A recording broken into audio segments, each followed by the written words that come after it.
Namaskar, listeners.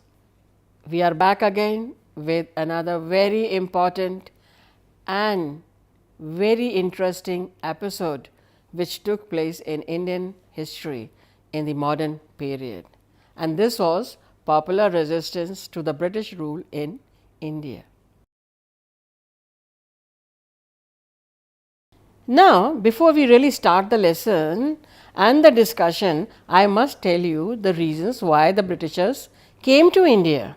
Now, around the 18th century, a number of significant events took place in the world. One such event was the Industrial Revolution, which took place in England. Now, this revolution spread to other countries of Europe also. You must have read about the Industrial Revolution in an earlier episode also. Now, at this time, some interesting events also took place, and one of them was discovery of new trade and sea routes. Now, one such sea route to India was discovered by a Portuguese called Vasco da Gama in 1498. As a result, the English, the French, the Portuguese, and the Dutch came to India for trade purposes. They also used it to spread missionary activities in India. Now, what was this? This was spread of Christianity in India. Do you know that the beginning of modern period in history began with the coming of these European powers to India? Now, let us look into the reasons for their coming to India. The Europeans and the British traders initially came to India for trading purposes. Now, the Industrial Revolution in Britain led to the increase in demand for raw materials for the factories there. At the same time, they also required a market to sell their finished goods. India provided such a platform to Britain to fulfill all their needs. The 18th century was a period of internal power struggle in India, and with the declining power of the Mughal Empire, the British officials were provided with the perfect opportunity to establish their hold over Indian territory. They did these through numerous wars, forced treaties, annexations, and alliances with the various regional powers all over the country.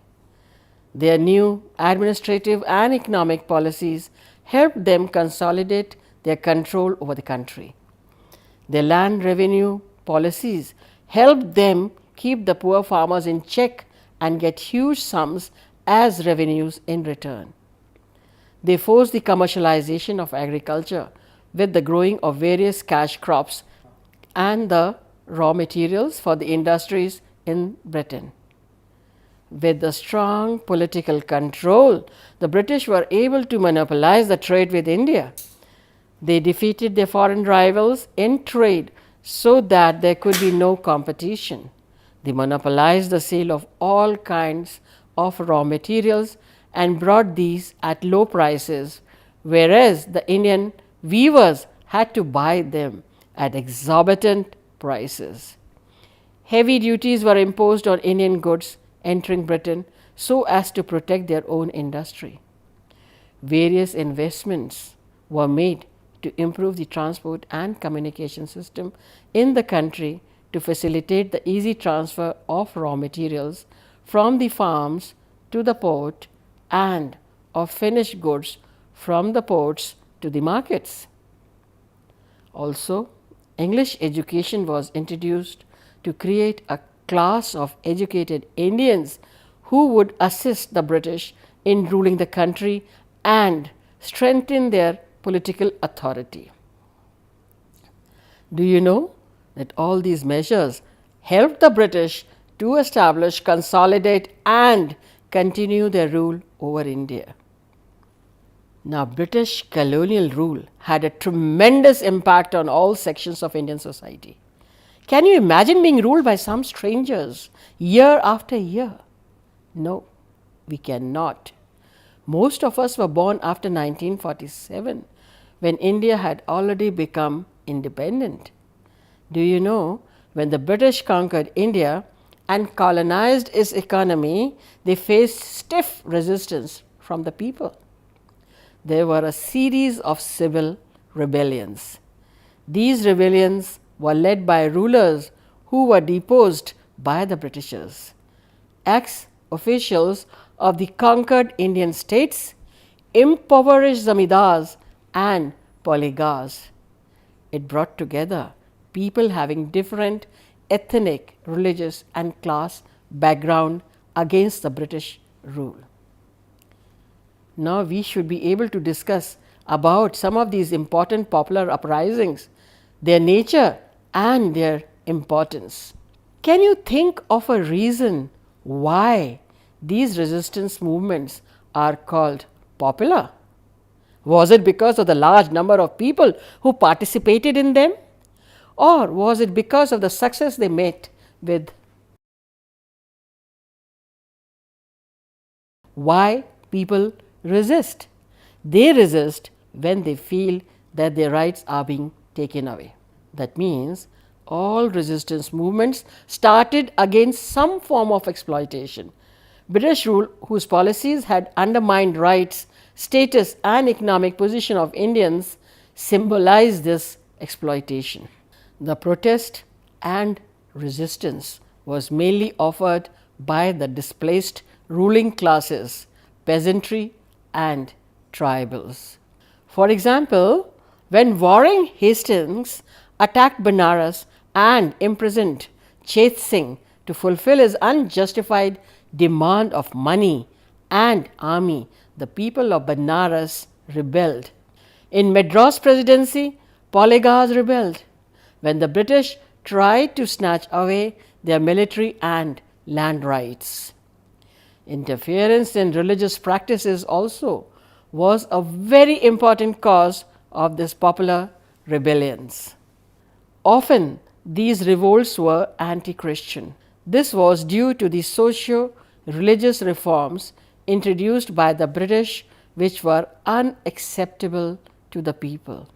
In some other rebellions, differences were there between the religion of the ruler and the exploited classes became the immediate cause for the rebellion.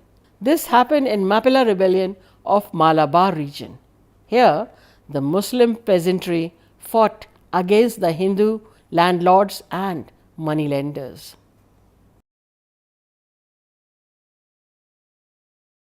Violence and plunder were the two most popular tools used by the rebels to express their resistance against their oppressors. Lower and exploited classes often attacked their exploiters. They were the Britishers or the zamindars or the revenue collecting officials, wealthy groups and individuals. Santhal rebellion saw mass scale violence where account books of moneylenders and government buildings were burnt and their exploiters punished. In the previous episode, we have already discussed about the land policies of the British, the purpose being to extract as much money as possible from the peasants and tribal people. This caused so much unrest among the peasants and the tribals that they started expressing their resentment against the British. It is important to know that these popular resistance movements aimed at restoration of old structures and relations which had been done away with by the British. Each social group had its own reasons to raise its voice against the colonial powers. For example, displaced zamindars and rulers wanted to regain their land and estates. Similarly, the tribal groups rebelled because they did not want the traders and moneylenders to interfere in their lives. You would be surprised to know that beginning with the Sannyasi rebellion and Chunar uprising in Bengal and Bihar in the 1760s, there was hardly a year without an armed opposition. From 1763 to 1856, there were more than 40 major rebellions apart from hundreds of minor ones. Now, these rebellions were, however, local in character and effects. They were isolated from each other because each rebellion had a different motive. You have also read about the various land settlements and the adverse effects they had on the Indian peasantry. The permanent settlement had made the zamindar the owner of the land, but this land could be sold off if he failed to pay the revenue on time. This forced the zamindars and the landlords to extract money from the peasants even if their crops failed. These peasants often borrowed money from the moneylenders, who were also called mahajans.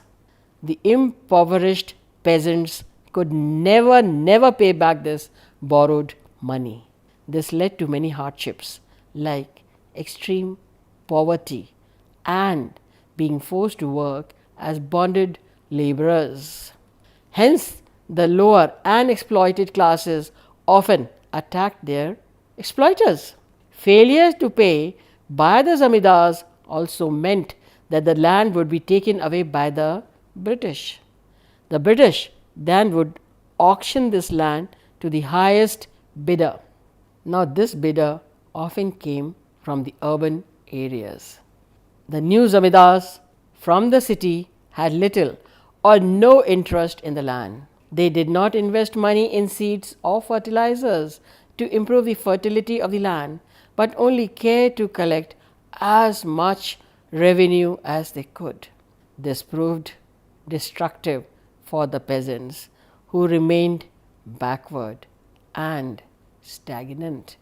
To get out of this situation, the peasants now started producing commercial crops like indigo, sugarcane, jute, cotton, opium, and so on.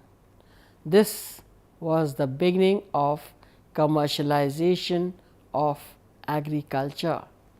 The peasants now depended on merchants, traders, and middlemen to sell their produce during harvest time.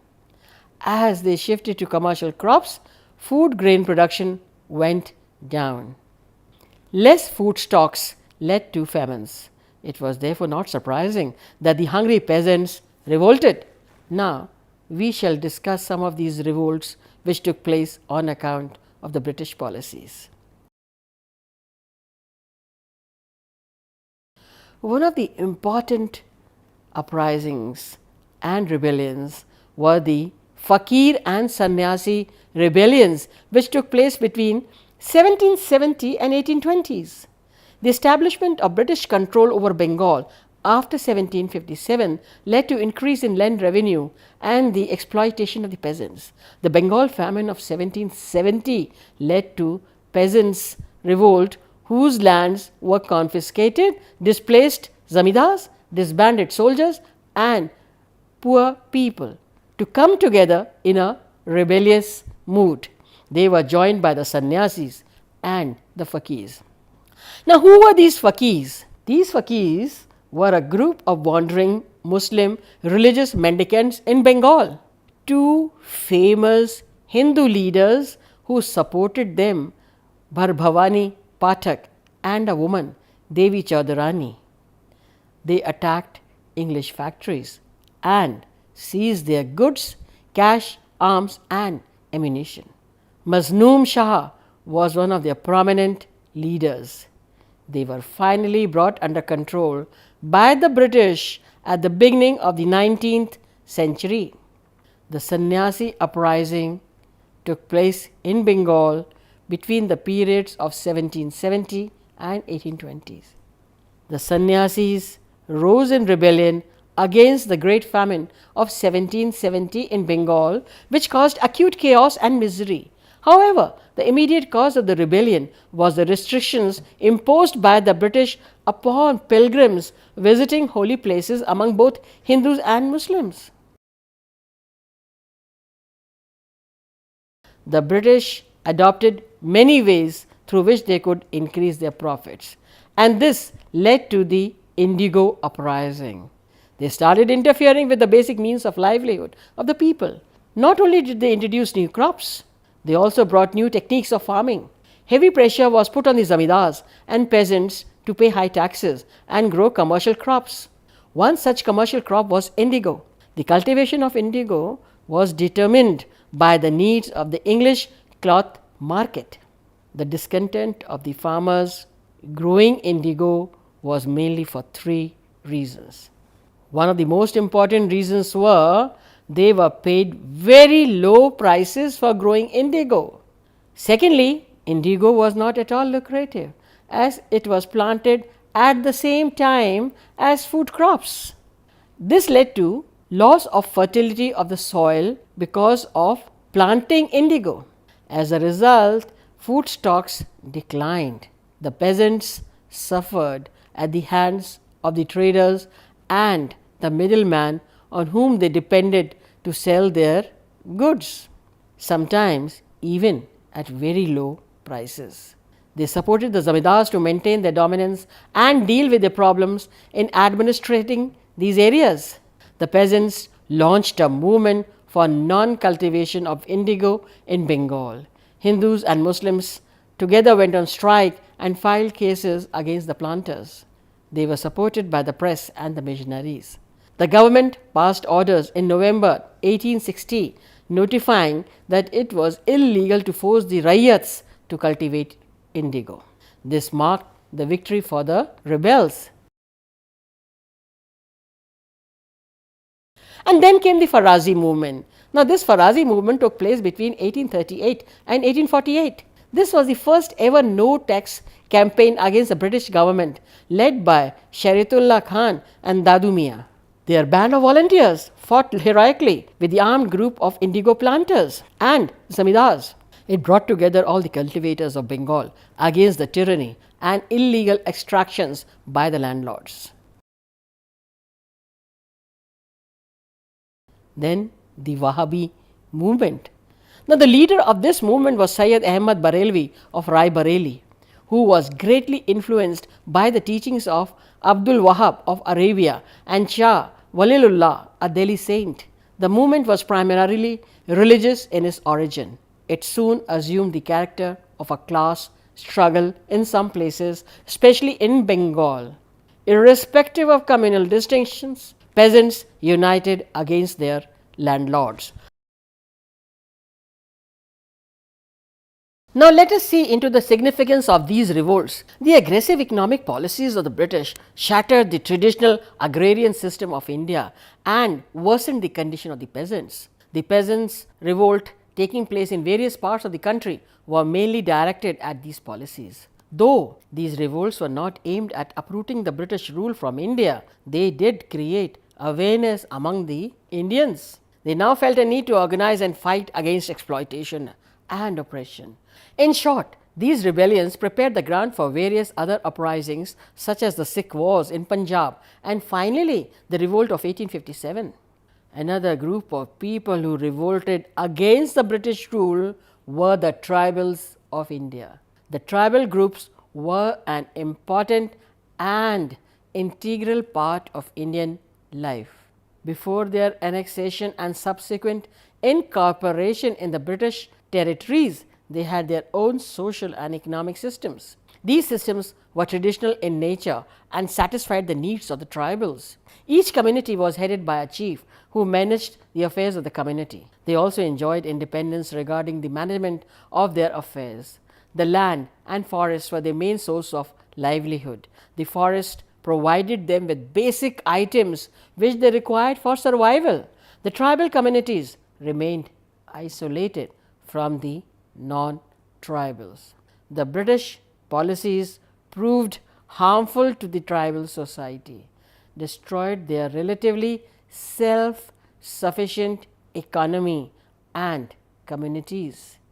The tribal groups of different regions revolted against the Britishers. Now, this was bound to happen because these movements were anti-colonial in nature because they were directed against the colonial administration. The tribals used traditional weapons, mainly bows and arrows, and often turned violent. The Britishers dealt severely with them. They were declared criminals and antisocial.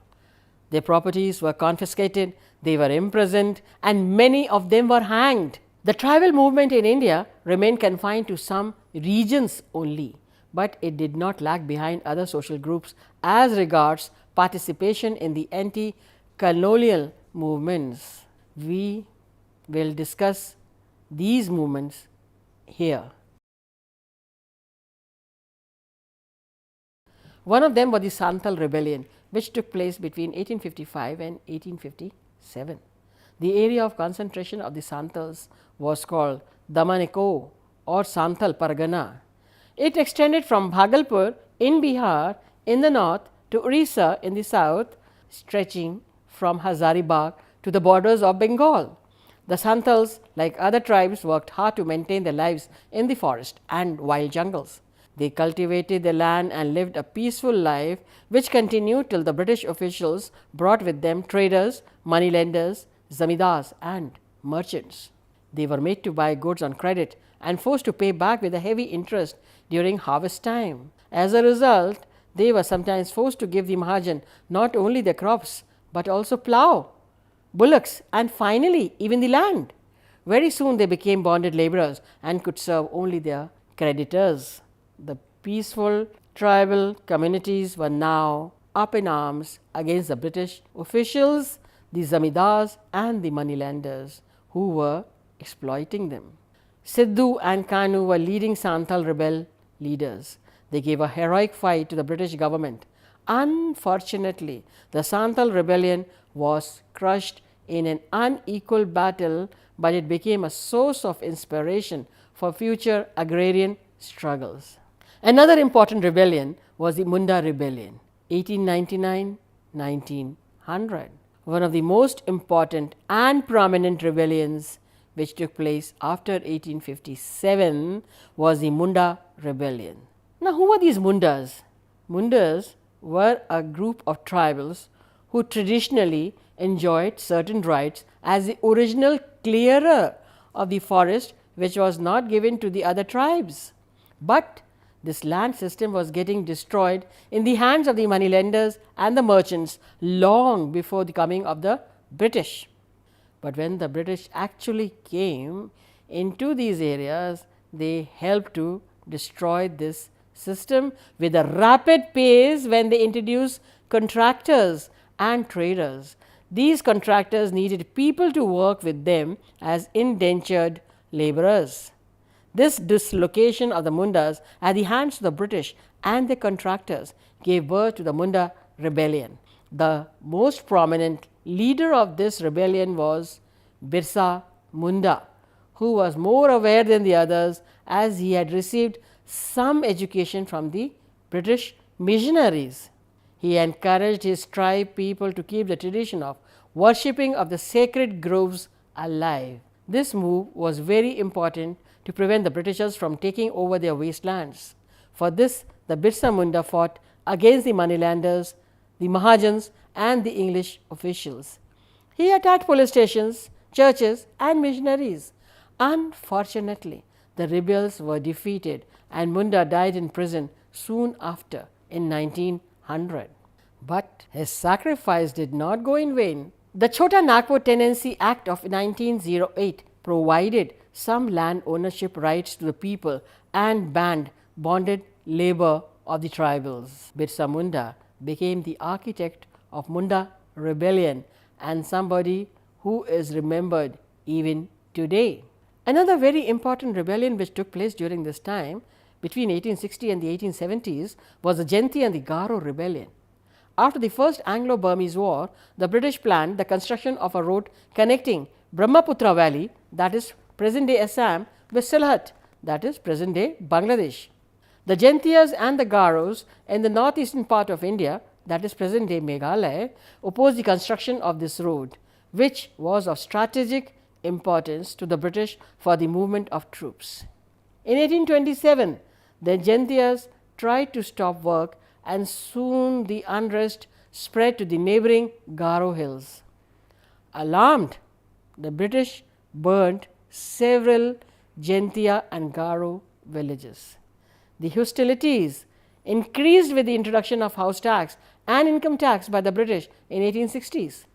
The Jaintia leader Yu Kiang Nong Ba was captured and publicly hanged, and the Garo leader Pa Togan Sangma was defeated by the British. Another uprising which took place during this time was the uprising of the Bhils, which took place between 1818 to 1831. The Bhils were largely concentrated in Khandesh, present day Maharashtra, and Gujarat. Khandesh came under British occupation in 1818. The Bhils considered them as outsiders. On the instigation of Tribankji, rebel minister of Baji Rao II, they revolted against the Britishers. Then came the Coal Uprising, 1831-1832. The Coals of Singhbhum in the Chota Nagpur area enjoyed autonomy under the chiefs, but the entry of the British threatened their independence. Later, the transfer of tribal lands and the coming of moneylanders, merchants, and the British laws created a lot of tension. This prompted the Coal tribe to organize themselves and rebel. The impact was such that the British had to rush troops from far off places to suppress it. The Mappila uprising were the Muslim cultivating tenants, landless labourers, and fishermen of the Malabar region. The British occupation of Malabar region and their new land laws, along with the atrocities of the landlords, mainly Hindus, led to the Mappilas to revolt against the people. It took many years for the British to crush the Mappilas. Thank you so much for joining in and listening to this interesting and important episode.